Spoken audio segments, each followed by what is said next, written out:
So, రీసెంట్‌గా ఏందంటే ఒక పర్సన్ మామూలుగా జూనియర్ అసిస్టెంట్స్ జాబ్స్ ఉంటాయి సుప్రీం కోర్ట్‌లో.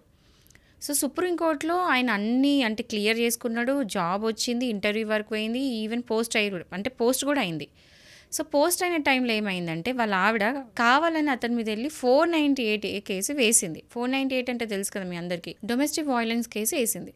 సో, అది కోర్ట్‌లో కేసు నడిచింది. ఆయన మించి ఆ కేసు కొట్టేశారు గూడా. ఎందుకు కొట్టేసినారు అంటే అక్కడ ప్రాపర్‌గా ఎవిడెన్స్ లేనందుకు. సో, ఆ కేస్‌లో ఏంటంటే అది క్రిమినల్ కేస్. 498 అంటే criminal case. So, criminal case నుండి ఆయన మీద ఏం కేస్ లేదు, ఎట్లాంటి ఎవిడెన్స్ లేదని చెప్పేసి ఆ కేస్ కొట్టేయబడం జరిగింది. సో, ఆయన మీద నుంచి ఆ పేరు లేకుండా కొట్టేసినా కూడా స్టిల్ సుప్రీం కోర్ట్ అతని జాబ్ రిజెక్ట్ చేసింది.